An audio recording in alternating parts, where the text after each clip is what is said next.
Saya kan miskin Ustaz. Sedekahlah hari Jumat minimal. Sedekah apa? Kita lihat di masjid, dari toilet ke pintu masjid tidak ada sendal. Sedekahlah sendal jepit. 5. Dicuri orang Ustaz, berarti peluang lagi berbuat baik. Sedekah. Saya miskin Ustaz, belilah itu botol air gelas, paling 25.000 satu dos, isinya 40 gelas, bawa ke masjid seketika Jumat, tulis silahkan nikmati. Yang minum ternyata penghafal Quran, yang minum ternyata imam, yang minum ternyata mubalik. Selama orang-orang soleh itu beribadah kepada Allah, tetesan air yang ada dalam dagingnya gara-gara kau belikan air, kamu dapat pahala. Sedekah, jangan terlalu pelit. Gimana mau bersedekah? Nah kadangkala kita lebih hormat kepada selebriti daripada sama ulama. Kalau ulang tahun kabupaten, undang artis, kasih 4 tiket bisnis kelas. Sampai di bandara, dari bandara ke hotel pakai forerunner, tentara polisi mengawal. Kasih hotel bintang 5. Apa dia bawa si selebriti? Adalah alamat palsu. Datanglah dia, kelihatan dadanya, kelihatan pahanya, jogetlah di depannya suaminya bu.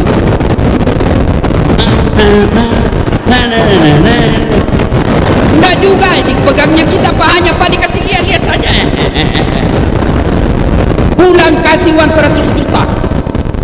Sampai di Jakarta dia pakai maksiat duit kita yang 100 juta itu. Begitu cara kita menghormati para seleb yang hanya datang hura-hura. Begitu Bapak mengundang penghafal Quran datang, yasinan di rumah, datang baca yasin, barasanji di rumah, Bapak jemput, tidak, dikirimi Grabnya motor tua, satu sadelnya di belakang, tidak ada stang kakinya, tak gantung lagi kita. Hujan satu mantel kita berdua. Sudah sampai dek sedikit lagi Ustaz, tinggal 2 tikungan. Begitu 1 jam kita barasanji di dalam, sallallahu ala Muhammad, sallallahu alaihi sallallahu. Busa-busa sama ketek Pak. Begitu mau pulang kasih duit 50.000, dikusuk-kusuk pulang. Kata suaminya, masa kau cuma kasih 50.000? Apa dia bilang istrinya? Ya sudahlah, tambah pisang 2 sisir di situ. Kau ketawa karena kau begitu kelakuanmu. Kasihan ini, bagaimana anak-anak kita mau jadi penghafal Quran? Perlakuan kita kepada hafiz-hafizah tidak hormat. Alhamdulillah Provinsi Riau kita hormat kepada Pak Gubernur yang mengirim anak-anak Riau untuk hafal Quran di Pulau Jawa. Alhamdulillah. Bagaimana anak-anak kita mau sekolah pesantren, temannya dilihat joget-joget di panggung nyanyi, pulang bawa motor. Dia pulang baca-baca berdoa di rumah, pulang bawa pisang. Dia bilang mamanya, ndak usah kau jadi ustaz, coba lihat itu 1 jam dia pergi cuma bawa pisang. Muliakanlah ulama-ulama kalian, jangan terlalu pelit. Ibu bapak saudara-saudara sekalian, hikmah yang berikutnya, Nabi bangun sholat tengah malam. Tiba-tiba Aisyah juga bangun, didapatinya Rasulullah lagi sholat tengah malam. Nah, Aisyah menunggu Nabi, ternyata masih lama. Akhirnya Aisyah tertidur lagi. Bangun lagi Aisyah, didapatinya Rasulullah masih sholat. Tertidur pula Aisyah, bangun ketiga kalinya, masih juga sholat. Nabi selesai sholat. Selesai sholat, Nabi didatangi oleh Aisyah. Lalu berkatalah Aisyah, ya Rasulullah, Anda kan tidak punya dosa, Anda kan dijamin masuk surga. Kalau ibadah biasa-biasa saja, jangan terlalu panjang-panjang. Kata Nabi, wahai Humairah istriku, apakah tidak baik kalau saya disebut abdan syakura, hamba yang pandai bersyukur? Hikmah yang kita bawa pulang, ayo tingkatkan kecintaan beribadah. Alhamdulillah saya lihat kalian semua rajin dengar dakwah, tapi semua tidak ada guna ketika tidak ada action ibadah. Pengetahuan belumlah sempurna kalau kita tidak lakukan dalam kehidupan sehari-hari. Ibadah apa yang mendesak kita lakukan? 1, ketika ada masalah dalam hidupmu, berdoalah kepada Allah Subhanahu wa taala. Semua kita pasti punya masalah. Nih di depan saya semua muka-muka penuh masalah. Saudara-saudaraku kepala dinas, saudara-saudaraku pegawai ASN di kantor gubernur. Kalian mau menjadi pejabat, tidak usah cari muka sama gubernur, kamu sudah punya muka. Ada juga itu ASN kalau di depannya gubernurnya kan tidak punya harga diri. Ya Pak, siap-siap, santai mako bos, biar gubernur senang sama kamu. Kalau istrinya gubernur tidak senang, tidak jalan kamu. Iya pastilah. Apalagi kalau istrinya Pak Gubernur, sudah, saya tidak mau lihat itu anak buahmu. Pokoknya bulan depan saya tidak mau lihat lagi ada di situ. Hancur kau, hancur, hancur, hancur-hancurnya. Daripada cari muka sama manusia, mending kau cari muka sama Allah.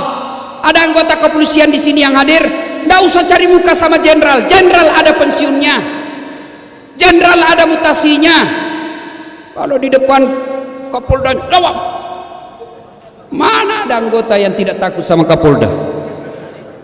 Kira-kira kalau Pak Kapolda panggil ajudan, itu ajudan biar lagi tidur langsung lompat, siap komandan.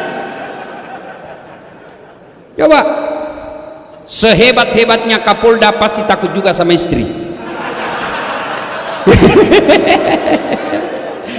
Mana ada polisi tidak takut sama istrinya? Tidak ada orang jago depan istri Pak, termasuk Dasat Latif.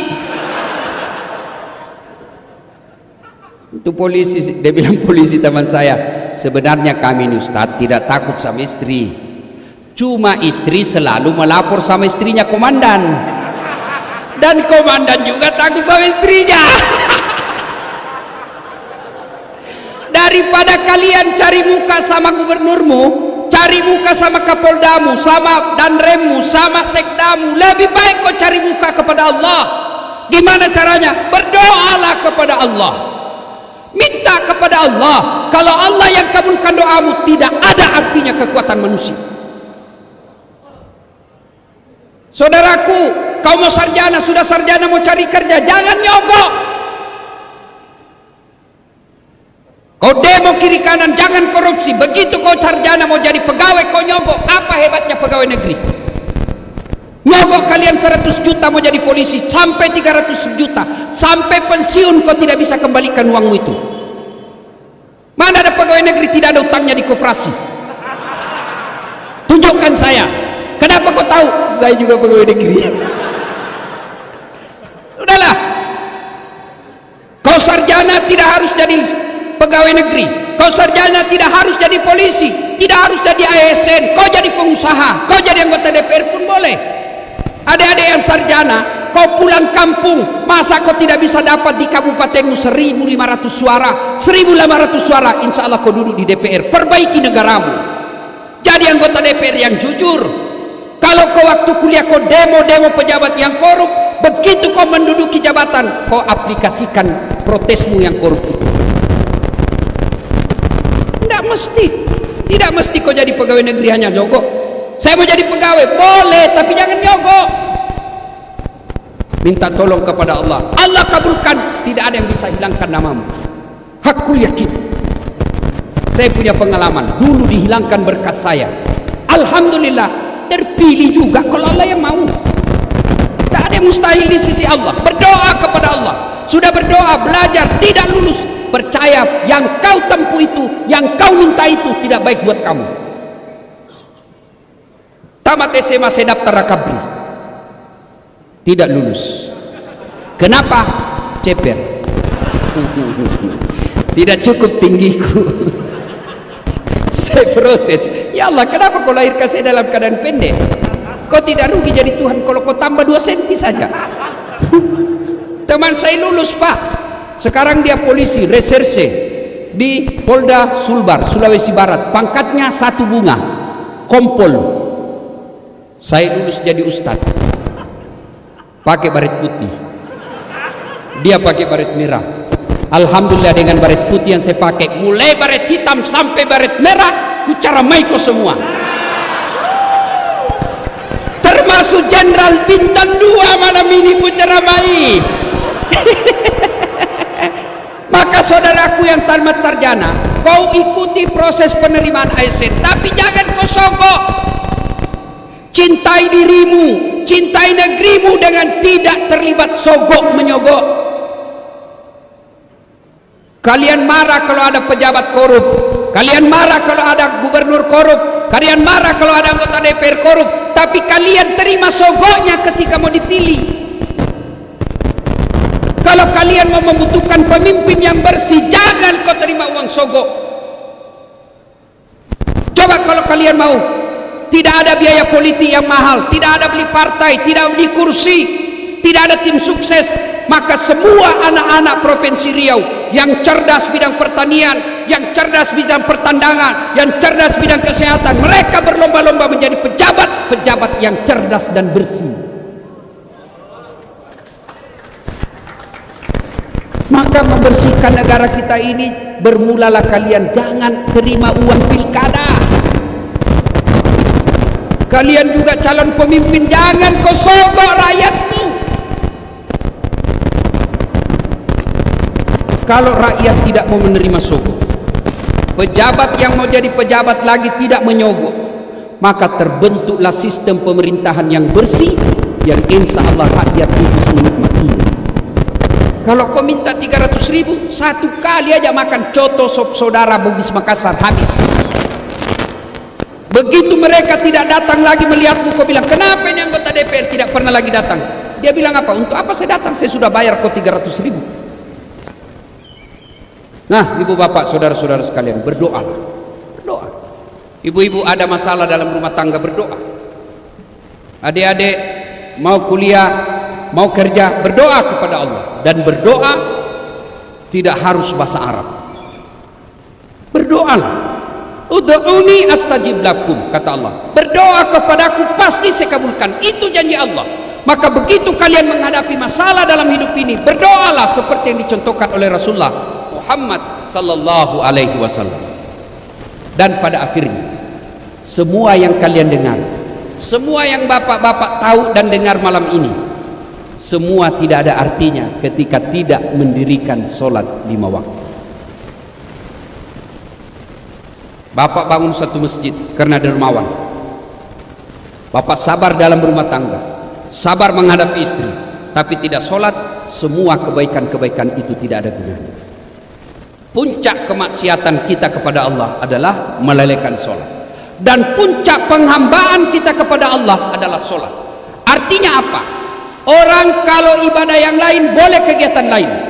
Bapak puasa sambil nunggu buka puasa, boleh sambil menyanyi. Ada istri di samping, bapak nunggu buka puasa, boleh sambil menyanyi. Bila kamu di sisiku, hati rasa syahdu. Batal puasa? Tidak. Bapak lagi haji tawaf sambil dagang haji, boleh bawa rokok dia jual. Dagang itu ada banyak begitu Pak, sah hajinya, sah. Sambil tawaf menyanyi, sah hajinya, sah. Labbaik Allahumma labbaik, labbaik la syarika lak labbaik, innal hamda wan ni'mata laka wal mulk la syarika lak. Alhamdulillah sudah mendengarkan ceramah ini, semoga ilmu yang didapat barokah dan bermanfaat, dan kita semua selalu diberikan kesehatan, diberikan kelancaran rezeki, dimudahkan segala urusannya. Amin Allahumma amin. Sekian, terima kasih. Assalamualaikum warahmatullahi wabarakatuh.